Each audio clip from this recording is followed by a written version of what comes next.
here in Quebec, schools are coming to a close. It's mid to late June.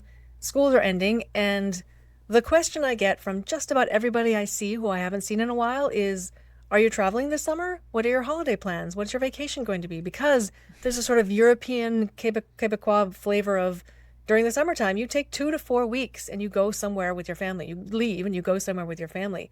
And I'm not going anywhere this year. We're going to stay in town and we're going to do fun things nearby.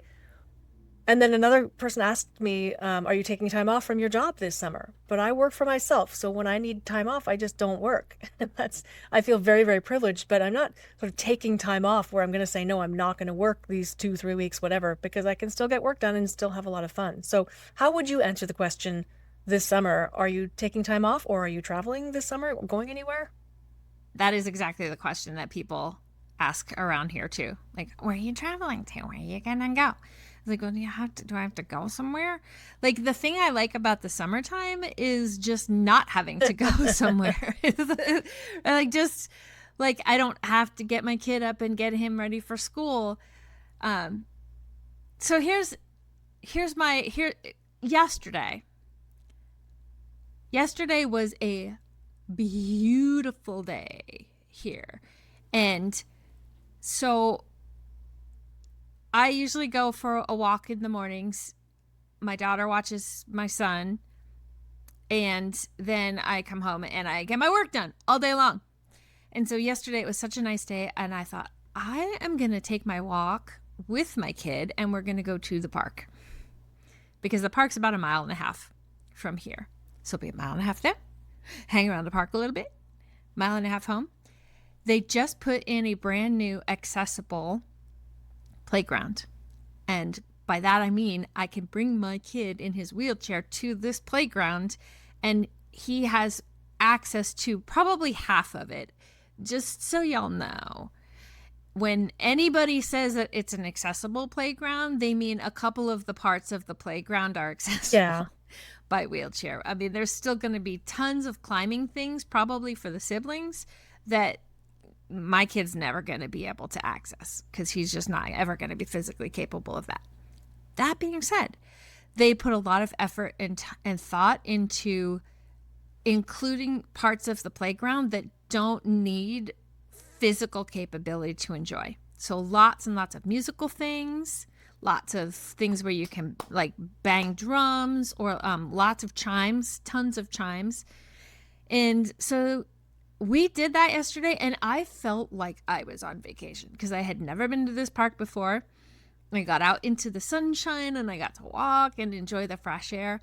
And to me, even though it only was like 1.5 hours at the park and probably 1.5 hours of walking, it felt so nice. It felt because I was out of my routine and I was out of the visual location was different.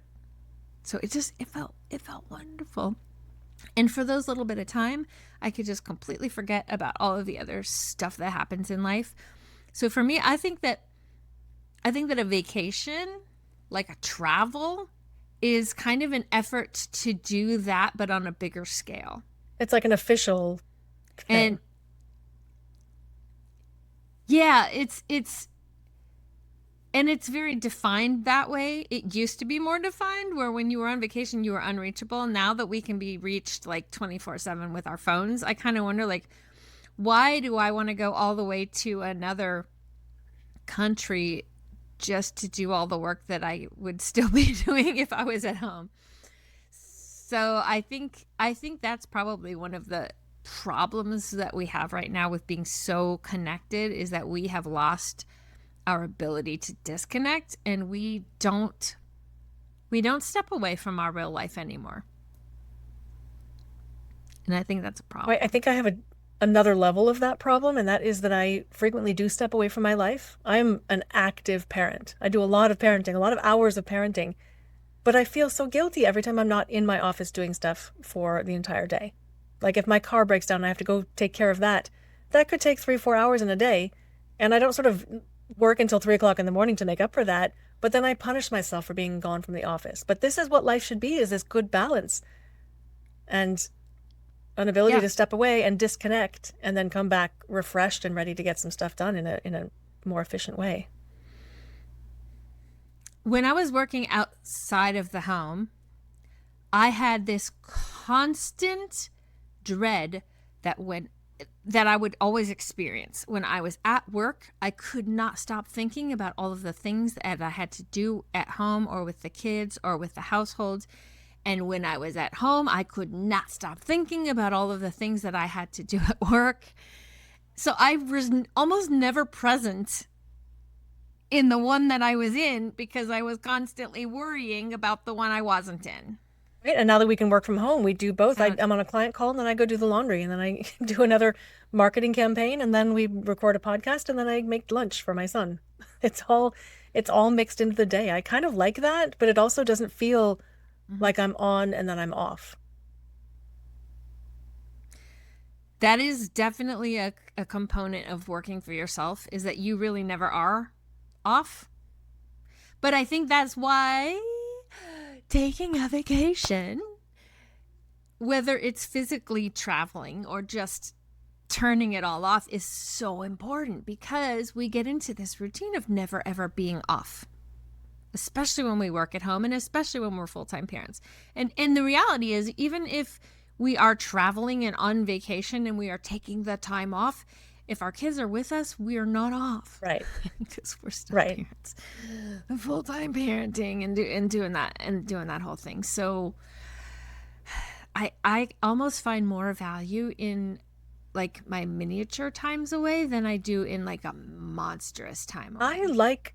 Not to say that I don't love my monstrous time. I love my monstrous time away. But I do find value in the little times. I really do like a mini vacation or a staycation. So with my summertime, I have put so much mental energy into thinking, what is my son going to do over the summer? He's too old for camps. And so I'm just going to basically kick him out of the house in the morning and say, go find your friends, go find some trouble. Because he's such a good boy. He won't.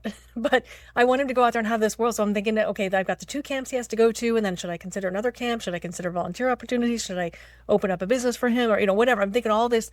What's he going to do for the next 10 weeks? That's where my mind has been. And same thing with my daughter. She's got her own apartment. She's working 3 jobs. Is she going to be okay? Is she still going to see friends? I'm thinking so much. What are my kids going to do over the summer?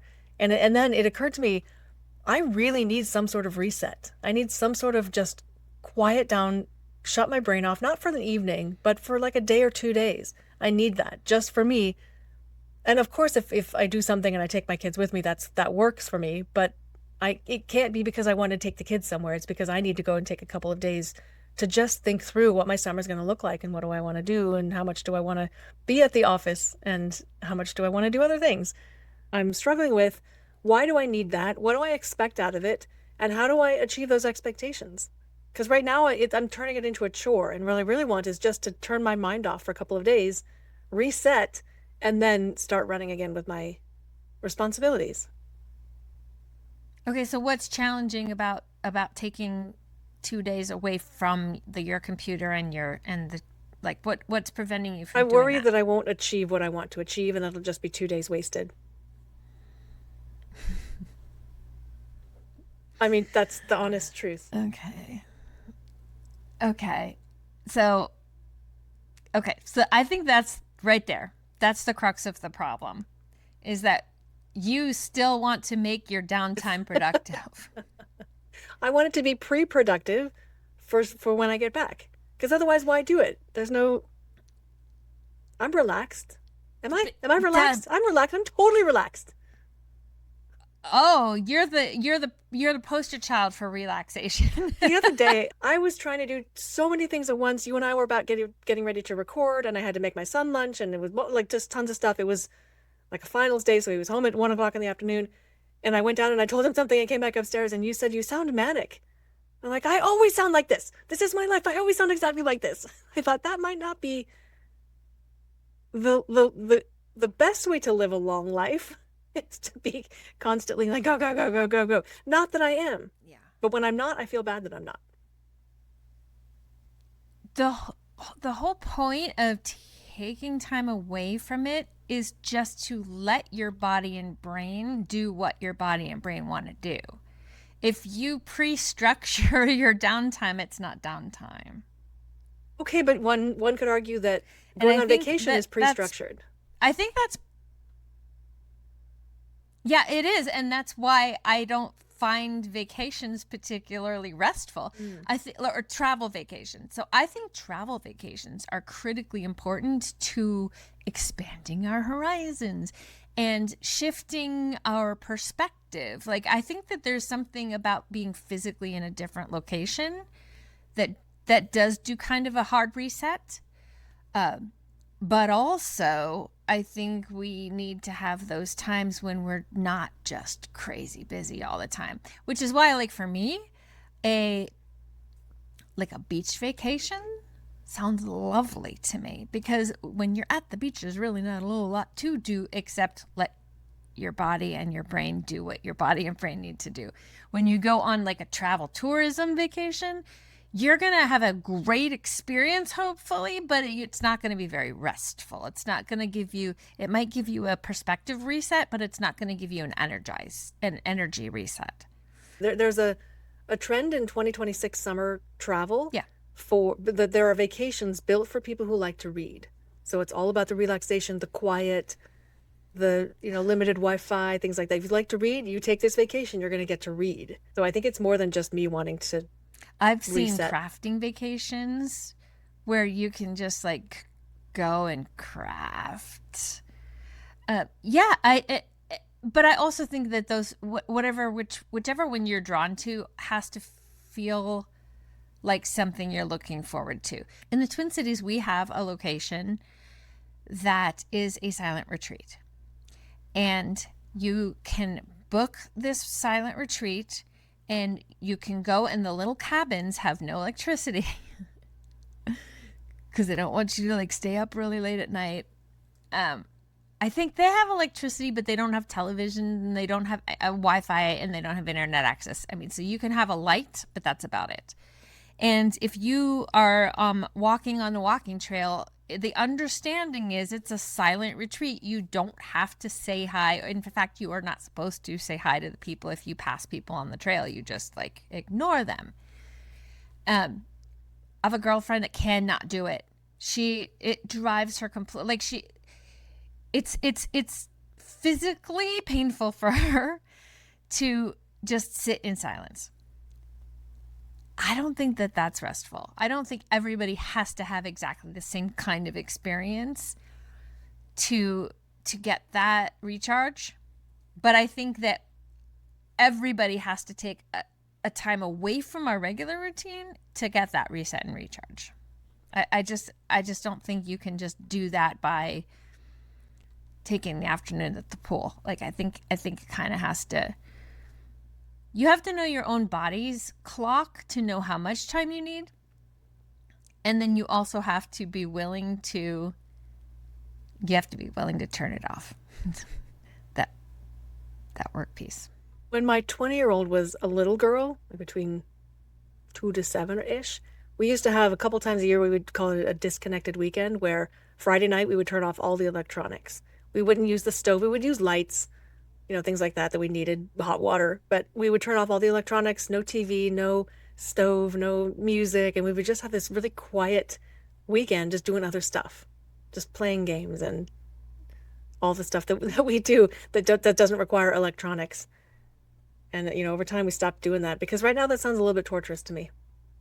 Yeah. It's a great reset, though. I mean, would you be, if you're allowed like books and stuff? So that's the thing. I don't think a lot of people find rest and relaxation from like sitting in a chair and staring at a wall. No, but there's I'm not exactly talking about that level of disconnect. It wasn't that. But I could see where just unplugging for the night could be really restful and that really could give a recharge and a reset. And I think that we're sort of hardwired to need a fairly regular reset. I don't know why we decided every 7 days is the appropriate amount of time for a reset. I think capitalism. We probably need to reset more than that, but that's just me. Yeah, I know, but it's worldwide. Or not. It's not, maybe. I don't know. I don't know. Anyway, I think that most of us in the Western world do not rest or reset as often as we probably should. for our mental and physical health. Let's build a scenario. Okay, there you are. You're in the Twin Cities. Your son does not have school on a Wednesday, Thursday. You have no client calls. You've cleared your schedule. You have no baseball. You have no swim lessons, no speech therapy. You have no responsibilities with your mom. What would you do for those 2 days that would be just an ideal reset for you? And maybe not what you would do, but what do you think you would get out of it, and how are you going to achieve that? I want the whole report. Do a book report on this for me. That was really demanding of me. I have an answer. Good. Okay. I would finish my haunted house Lego set. I would do some cross stitch. I would crochet. I would read a book. I have like a monstrous amount of crafting that I don't do right now because I don't allow myself the reset time for that. That's what I would do. I would do something like, so crochet. It takes just a little bit of mind power to kind of count and to know which stitch I'm doing. But once I'm in that routine, there's nothing else for my brain to do except process. I think that's, for me, the key that I think most of us miss, is that I need to have time where my hands are busy just because that's how I'm wired, but my brain isn't necessarily actively watching a movie or listening to an audio book or having a conversation with someone, but where my brain just is quiet so that I can think through the stuff in my past, think through the stuff in my present, and think through where I'd like to be in the future, do some dreaming. I think for me it's dreaming. It's dreaming, daydreaming, imagination, planning some wild trip that I would love to take someday, and just envisioning what that might be like. So for me, it's a lot of that. Processing, it's imagination, it's dreaming, and it's just getting outside of my regular life and not spending a lot of my time problem solving the things that I have to do for work. Right, because that's every day. Like troubleshooting and problem solving is not necessarily the thing, but for me, daydreaming is the Okay, thing. so let me ask you this, because I love a jigsaw puzzle. I have a 25 square foot dining room table, and that's built for jigsaw puzzles. It's not built for eating. And so I pretty much always have one going. And so I'll sit several times a week. I'll sit and work on the jigsaw puzzle for a little bit, 30 minutes, whatever it is.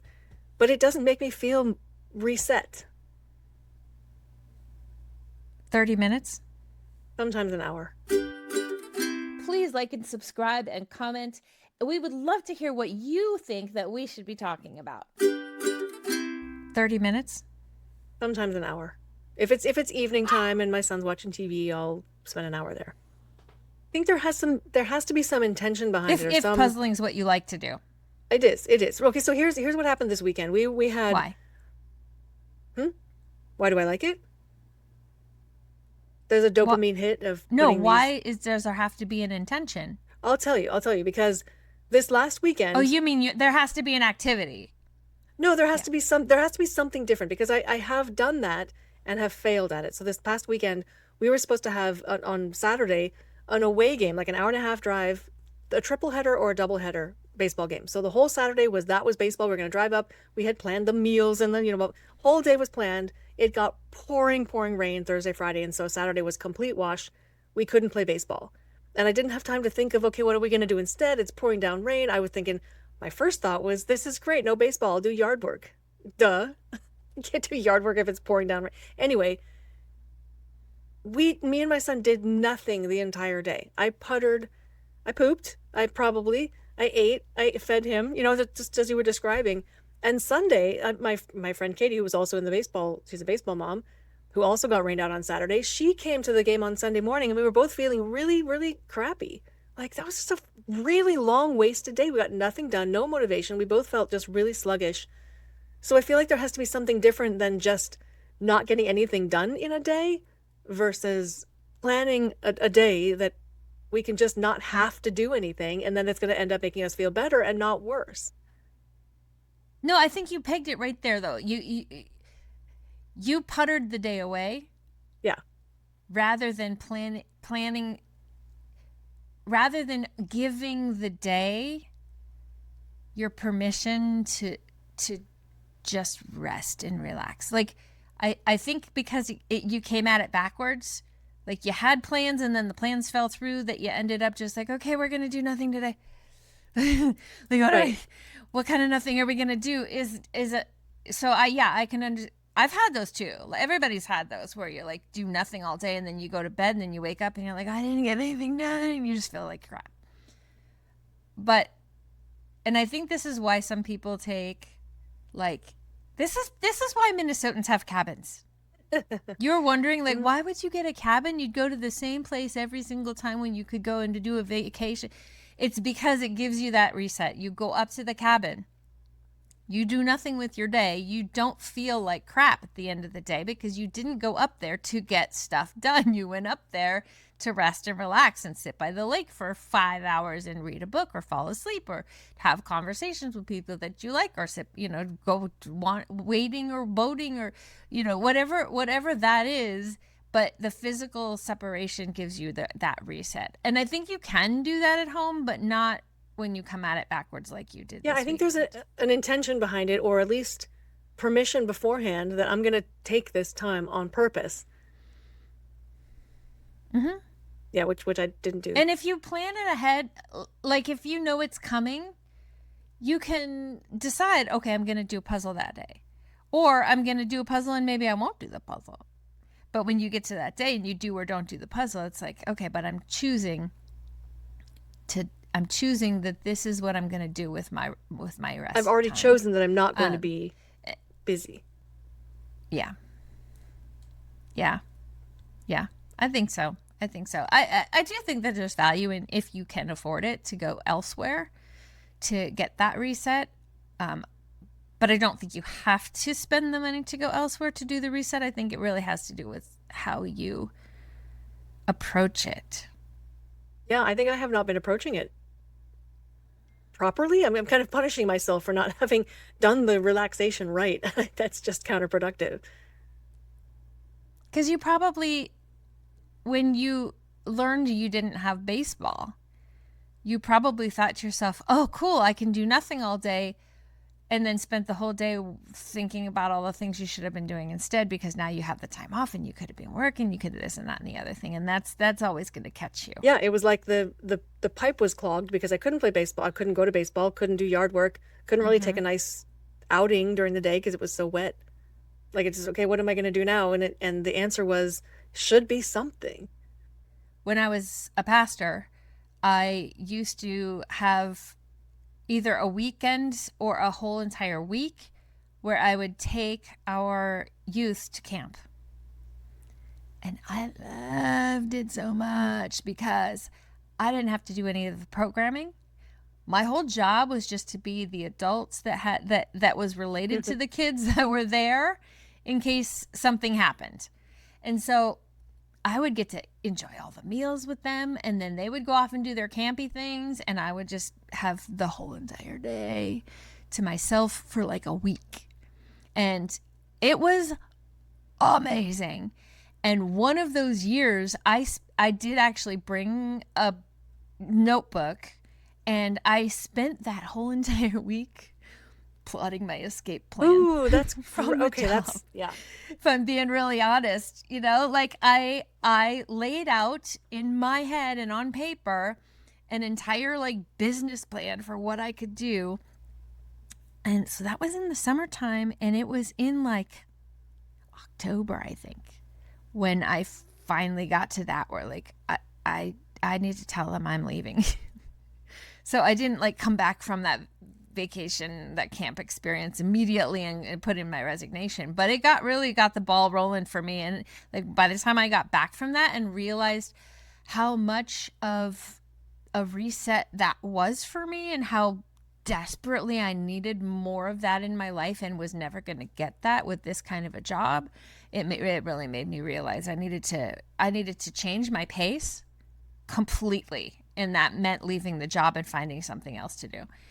And so I really kind of wish that I could have some of that back again.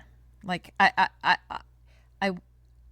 miss the fact that I could go to the thing and do nothing so that I could dream about having a life where I could do nothing. Those seeds take root when we're really able to or forced to quiet our minds for a period of time. If we create the right environment, not the environment where we're constantly the entire time our brain is quiet, punishing ourselves for having a quiet brain. I think it's one of those things you have to practice at. I think you have to practice the art of giving yourself permission and then relishing the permission to do something that's not productive for your job or for your household. You have to practice that so that eventually it becomes familiar and comforting. And I don't know how else to say, but I think our brains need that. I think our brains need that processing time. Yeah. And I think far too few of us give ourselves enough. My brain is consciously telling me I need a reset. So it's not just some sense that I have. I'm telling myself that I need that. So I think it's overdue. Okay, so what will you do if you had 2 days where you didn't have to do sports or work or laundry? What would you do with your 2 days? I think I would create a parameter around what I'm not going to do, and then I would just let myself putter from thing to thing. I'd pick up my violin. I would work on the jigsaw puzzle. I would play a video game that I haven't played in forever. I would play a board game with my son. I would cook something that I really want to cook. Not because I have to feed someone, but because I have the time. I think I would just putter from thing to thing, but Okay. it sounds so funny. I would plan to purposefully not do certain things, and then the rest of it I would leave open. That sounds great. So go do it. Okay. Go do that. Just pick 2 days and put it on your calendar. These are my 2 days. I'm gonna do a whole lot of nothing. I'm gonna not do this, that, and the other thing. And just plan it. Just plan it. So my skeptical self is saying, okay, I don't have time for 2 days, but the whole purpose is to take those 2 days so that afterwards I'm motivated and I'm feeling refreshed and I can actually be much more effective in my day-to-day life. So I'm actually promoting productivity or promoting efficiency as opposed to wasting 2 days. I often find when I'm taking that time, that very specific away time to just let my brain process things, it not only helps me figure out what I'm going to do, but also what things I'm going to prune. Yes. What things I'm going to stop doing. Like, it helps me to identify, like, man, this is sucking the ever-loving life out of me. Maybe it's time to let this go.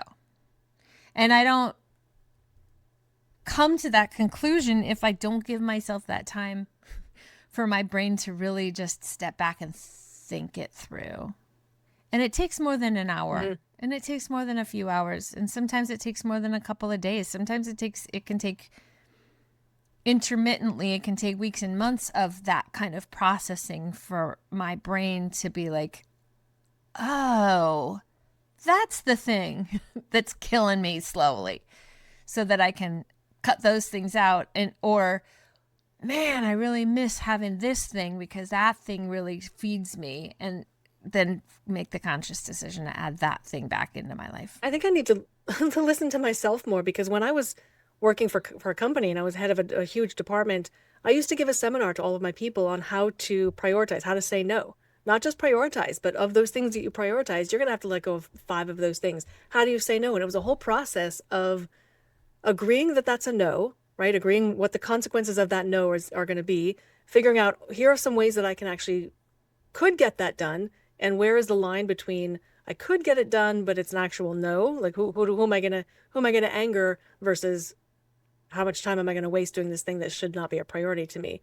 It was a whole seminar I had put on, and I don't apply that to my own life. I think that some of us who are leaders are really good at telling other people how to do the thing and not really as good about doing the thing. I have to say, when you and I are talking to each other, I think we are both really, really good at encouraging the other person to do the healthy thing. And then the other person's really, really good at encouraging the other person to do the healthy thing. And when we say it out loud to each other and realize, oh, I'm not doing that healthy thing, it is so much easier to tell the other person the right thing.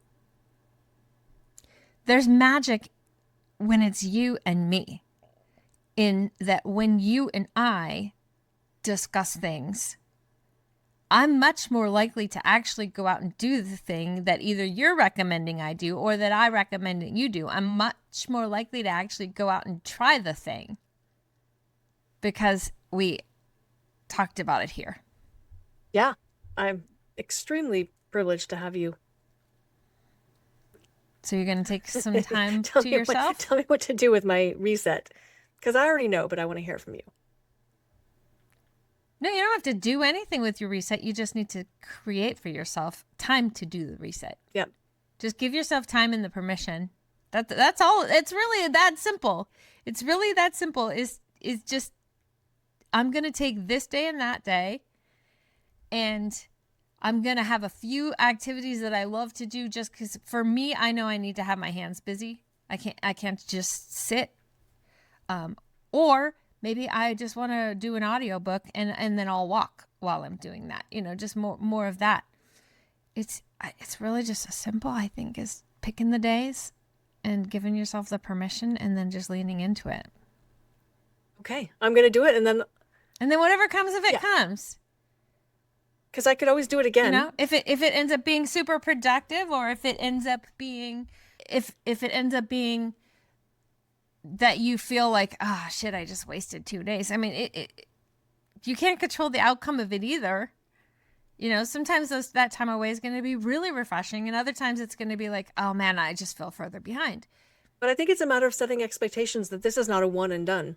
This is a practice that I will get into as I need these resets. It's not like I'll say, if this one didn't work, that's it. I'm never going to do that again.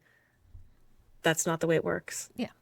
And that's why I think we have to do them smaller and more often, rather than like, I'm going to go to Italy once a year, which would be fantastic if I go to Europe once a year.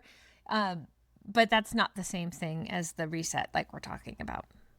I think another really good piece of traveling to Europe is that, well, from here, it's 6-hour flight.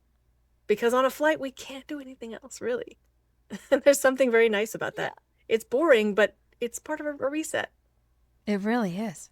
Oh, yeah, absolutely. Or even a road trip. Yeah, though. Yeah. While I'm driving, I'm not going to be doing that driving time. There are continual conversations that I keep hearing bubble up from time to time about getting rid of summer vacation for kids and how they're losing all this ground in the summertime. And okay, I understand the concept that they might be losing, they might not be retaining all of the academic information if you give them 3 whole months off. But we're teaching them how to reset. We're teaching them how to do nothing. If we do it right, like obviously we can way overburden our kids with too much busyness too. But I would be so adamantly against getting rid of summer vacation altogether. Me too. Because then we're just really teaching and training our children to never stop. Just keep churning it out. And I know this is going to be really, really painful for you to hear this, but there are other things besides academic achievement. No. I've learned that in my years. Like if my kids lose a little bit of ground in the summertime and then they have to kind of fight to get some of that back in the fall, fine. If they learned how to have some downtime. So believe it or not, I'm completely on board with that. I do not press my kids to achieve academically. I don't. So we started off with the question of, what are you going to do with your summer? Where are you going to go? Where are you going to travel? And my response to that is, it doesn't matter where you go. As long as you take some intentional time to step away from your normal routine so that your brain and your body can process your life. And if it's smaller, more frequent, fine. If it's a giant chunk of time and it's a bigger experience, fine. We got to reset, and we've got to give our bodies and minds time. I'm going to do it. I'm going to walk that dog. Take your dog. Mommy.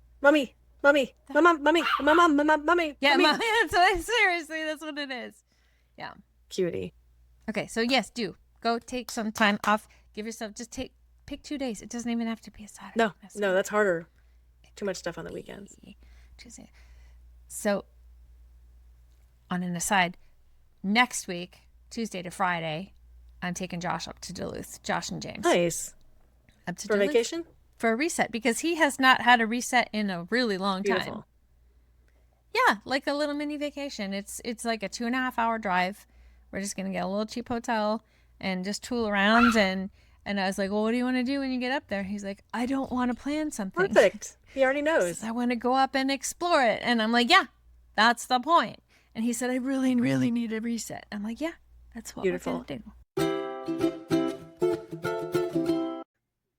Coming soon on Super Random Things with Those Sisters. Do you think you share not all, but most of your vulnerability with other people? Or there are a certain group of people that you share vulnerabilities with? Or do you think you keep those to yourself? That's a really good question. That's a really good question. I'm asking you right now to be vulnerable. I like to... Right? I see what you did there. I like to think that I'm willing to be vulnerable. And at the same time, I have crafted a life for myself where I don't need to be particularly vulnerable in front of people that I don't already trust. So I don't know. I think I'm probably more willing to open myself up to the things that make us feel vulnerable, I think, than I used to be, because I want to be able to experience the fullness of what it is to be human. So I am one of those weird people that really likes new things, and I like change to a limit. The fear that comes with not knowing how that's going to turn out is part of what I like about it.